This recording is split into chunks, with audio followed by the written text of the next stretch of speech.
Selamat memasuki bulan Agustus tahun 2021. Tahun 2021 bulan Agustus adalah bulan mujizat bagi kita sekalian, di mana kita akan terus dipimpin dan digembalakan Tuhan dalam tangan penggembalaannya yang dahsyat dan luar biasa. Haleluya. Kali ini kita akan berbicara tentang inovasi kehidupan rohani. Istilah inovasi sebenarnya digunakan untuk merekayasa sistem ekonomi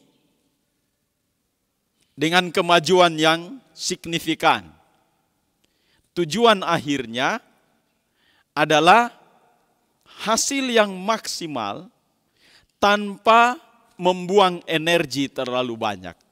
Itulah pengertian dari inovasi.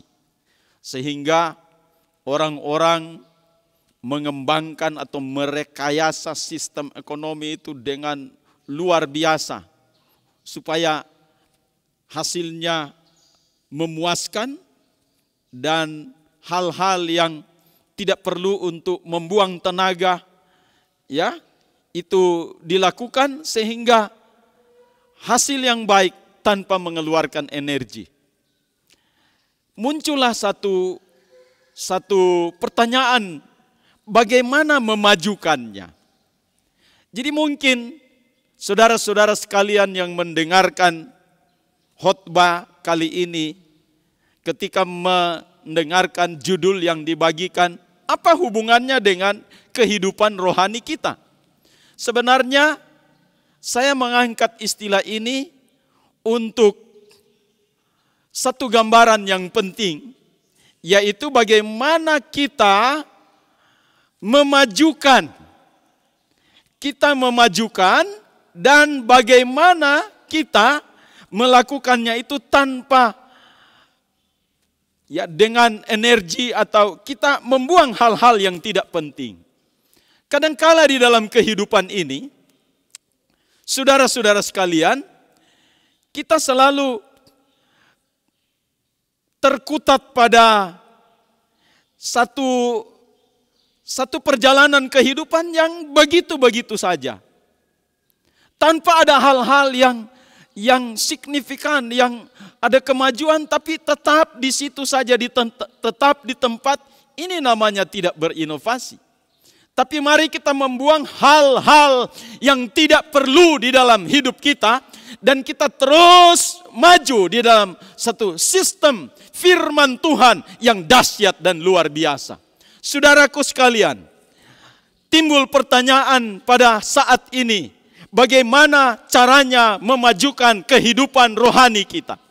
Saya akan membawa kepada kita semua untuk melihat teks firman Tuhan di dalam Efesus pasal 1 ayat yang ke-15 sampai dengan ayat yang ke-23 dengan 3M. Haleluya. M yang pertama adalah membangun konektivitas, membangun hubungan dengan mentor kita, dengan pemimpin kita, dengan gembala kita, dengan orang-orang yang kita percayai untuk bisa membawa kita lebih dalam di dalam firman Tuhan, dan juga konektivitas dengan Bapa Surgawi. Baik, kita melihat ayat yang saya bagikan, karena Efesus pasal 1 ayat 15 sampai 23 ini akan dijelaskan dari ayat per ayat. Kita melihat dalam Efesus pasal 1 ayat 15 dan ayat yang ke-16 terlebih dahulu. Demikian bunyi firman Tuhan. Karena itu, setelah aku mendengar tentang imanmu dalam Tuhan Yesus dan tentang kasih-Mu terhadap semua orang kudus. Aku pun tidak berhenti mengucap syukur karena kamu, dan aku selalu mengingat kamu dalam doaku. Dua hal penting yang kita bisa lihat di dalam ayat yang baru kita bacakan tadi. Yang pertama adalah menciptakan kabar-kabar positif tentang diri kita kepada mentor kita atau pemimpin rohani kita atau gembala kita, kepada ibu gembala, supaya ini terkoneksi dengan baik.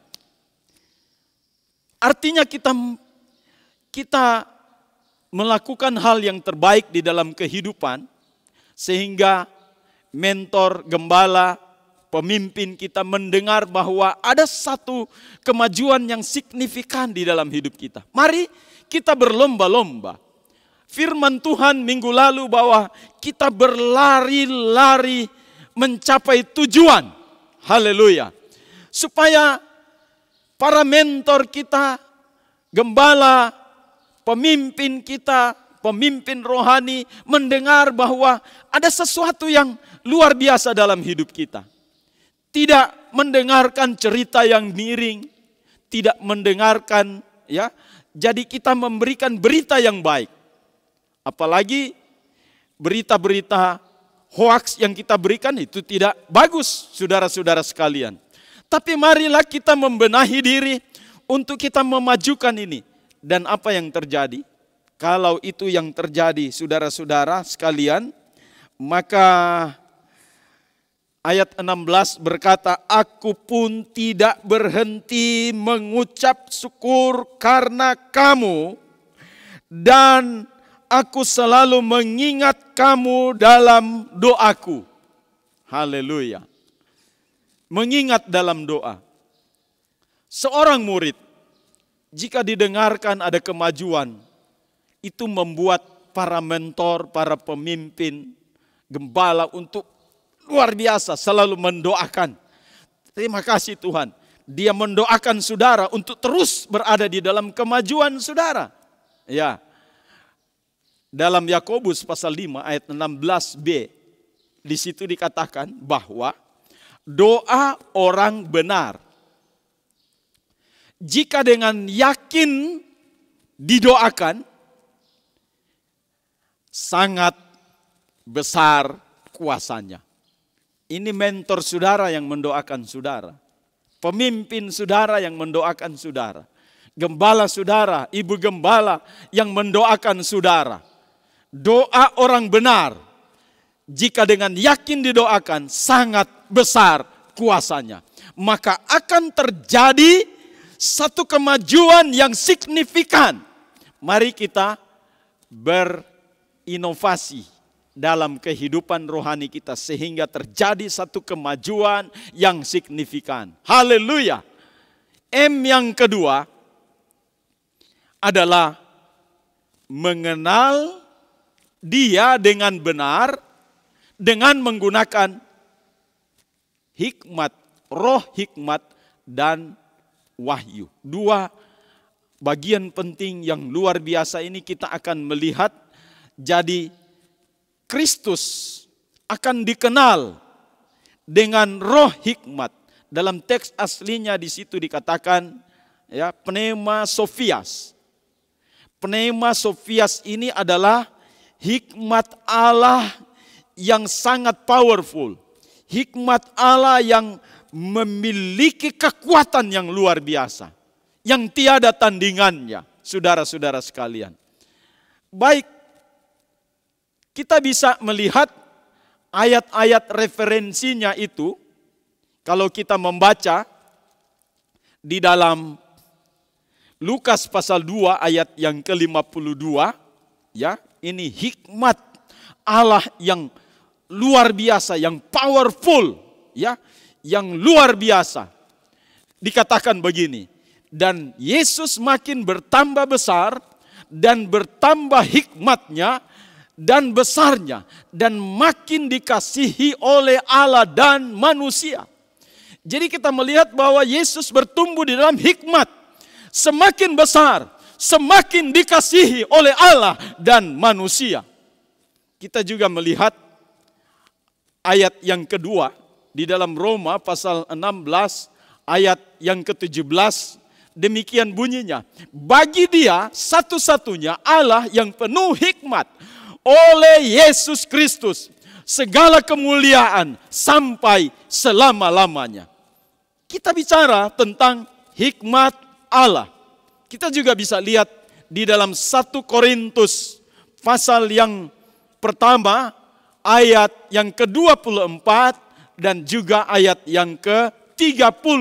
Di situ dikatakan, tetapi untuk mereka yang dipanggil, baik orang Yahudi maupun orang bukan Yahudi, Kristus adalah kekuatan Allah dan hikmat Allah.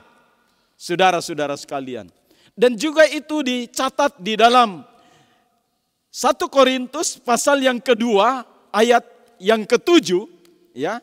Di situ juga disebut, tetapi yang kami beritakan ialah hikmat Allah yang tersembunyi dan rahasia yang sebelum dunia dijadikan telah disediakan bagi kemuliaan kita.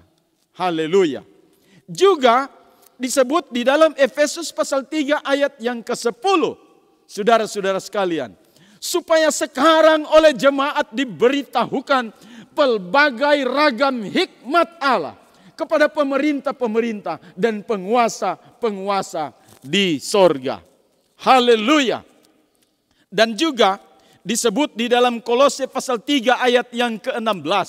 Hendaklah perkataan Kristus diam dengan segala kekayaannya di antara kamu, sehingga kamu dengan segala hikmat mengajar dan menegur seorang akan yang lain, dan sambil menyanyikan mazmur dan puji-pujian dan nyanyian rohani, kamu mengucap syukur kepada Allah di dalam hatimu. Haleluya. Dengan segala hikmat mengajar. Jadi hikmat digunakan untuk mengenal Dia dengan benar. Haleluya. Demikian juga yang disebut di dalam Yakobus pasal 1 ayat yang ke-5. Tetapi apabila di antara kamu ada yang kekurangan hikmat, hendaklah ia memintahkannya kepada Allah yang memberikan kepada semua orang dengan murah hati dan dengan tidak membangkit-bangkit, maka hal itu akan diberikan kepadanya. Saudara sekalian, hikmat Tuhan akan membawa kita pada pengenalan pribadi Tuhan itu secara dalam. Dan dalam Yakobus 1 ayat 5, jika kita kekurangan hikmat, mari kita meminta hikmat kepadanya, supaya ada inovasi kehidupan, supaya ada kemajuan dari kehidupan kita, dari level 1, level 2, level 3, dan seterusnya. Haleluya. Dalam Efesus 1 ayat 17 tadi, kata yang kedua yang berpadanan dengan pengenalan akan Yesus Kristus, yaitu wahyu. Dalam teks aslinya disebut apokalipsis. Apokalipsis. Kemudian diterjemahkan dalam bahasa Indonesia wahyu. Mungkin kita orang Kristen yang masih pemula, belum terlalu memahami tentang arti kata wahyu. Kita hanya tahu bahwa ada kitab wahyu yang juga dalam bahasa Inggris disebut revelation. Tapi sebenarnya apa arti dari semuanya ini? Ini diangkat dari bahasa aslinya apokalipsis. Nah, saya mengangkat satu peristiwa di saat perkawinan. Dalam perkawinan, pemberkatan nikah, waktu tiba saatnya acara membuka tudung. Itu yang disebut dengan apokalipsis. Artinya membuka tudung. Yang tadinya dilihat samar-samar, tidak begitu jelas. Tetapi waktu tudung itu dibuka, maka kelihatan dengan jelas. Maka arti yang sesungguhnya dari pewahyuan ini adalah penyingkapan rahasia-rahasia yang dalam tentang Kristus. Tentang mengenal Dia dengan benar. Kita membutuhkan wahyu untuk mengenal Dia dengan benar. Saudara-saudara sekalian. Seperti dikatakan di dalam Amsal pasal 29 ayat yang ke-18 bagian A. Bila tidak ada wahyu menjadi liarlah rakyat. Jadi kalau tidak ada wahyu, kita bisa menjadi liar dalam kehidupan ini. Yang kemudian diartikan, diterjemahkan dalam bahasa Inggris, ya, where there is no vision, the people perish. Di mana tidak ada visi, di mana tidak ada wahyu, di mana tidak ada mata yang terbuka kepadanya, maka akan terjadi kebinasaan. Saudara-saudara sekalian. Jadi pastikan dengan M yang kedua ini, mengenal Dia dengan benar, dengan menggunakan roh hikmat dan wahyu. Kemudian M yang ketiga, memiliki mata hati yang terang untuk mengerti pengharapan apa yang terkandung di dalam panggilannya. Ini dalam, saudara sekalian. Kalau kita ingin supaya kehidupan rohani ini ada inovasi, berada pada level yang tinggi di atas, ya, di dalam satu kedewasaan rohani. Karena bulan Juli, Agustus, kita sedang belajar tentang dewasa di dalam Kristus. Sesuai dengan tema yang kita canangkan dalam tahun 2001 sampai 2025 yang akan datang. Ya, lahir baru di dalam Kristus. Bertumbuh, berbuah, ya. Jadi lahir baru di dalam Kristus, bertumbuh menjadi dewasa, berdampak dan bermultiplikasi. Jadi ada peningkatan kehidupan rohani. Ada inovasi kehidupan rohani kita. Dari level yang terendah, level yang berikutnya, sampai pada bagian atas. Dan kita dalam memasuki babak kehidupan rohani dalam kemajuannya, maka kita harus memiliki pengharapan. Dan untuk memahami panggilan Tuhan dalam hidup kita, kita harus juga menelusuri pengharapan apa yang terkandung di dalam panggilannya. Saudara-saudara sekalian, pengharapan itu definisinya adalah yang pertama, menyibukkan diri dengan kebeluman. Jadi hal-hal yang belum kita peroleh, sibuk memang dari awal. Itu pengharapan. Pengertian yang kedua adalah daya tarik masa depan. Artinya bahwa masa depan kita sudah ada, kita sudah memiliki visi jauh ke depan, kita arahkan pandangan kita ke depan, dan kemudian itu menjadi gairah, menjadi daya tarik bagi kita semua untuk mencapai masa depan. Ini yang disebut dengan kita harus mengerti pengharapan apa yang terkandung di dalam panggilan Tuhan. Saudara-saudara sekalian, ya, seperti yang disebut di dalam Ibrani pasal 16. Maksud saya Ibrani pasal 6 ayat yang ke-19.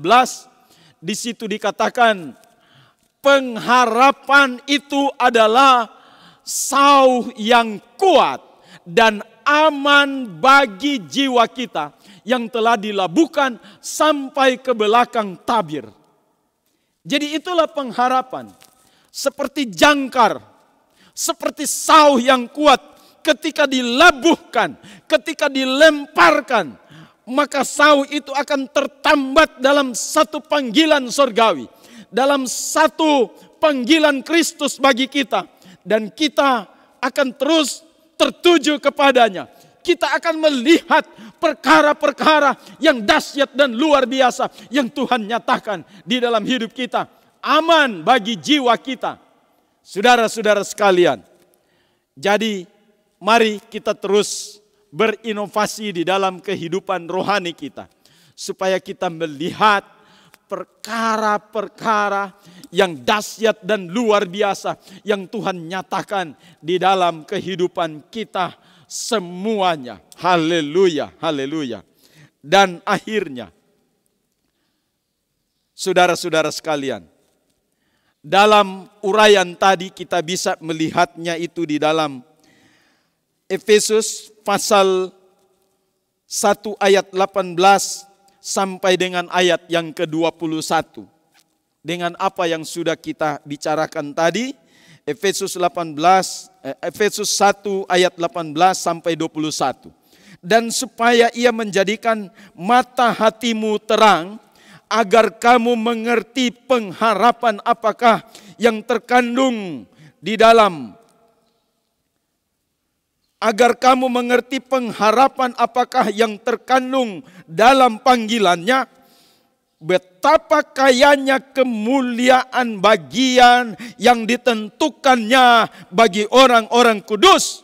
Dan betapa hebat kuasanya bagi kita yang percaya sesuai dengan kekuatan kuasanya yang dikerjakannya di dalam Kristus dengan membangkitkan dia dari antara orang mati dan mendudukan dia di sebelah kanannya di sorga, jauh lebih tinggi dari segala pemerintah dan penguasa dan kekuasaan dan kerajaan dan tiap-tiap nama yang dapat disebut, bukan hanya di dunia ini saja, melainkan juga di dunia yang akan datang.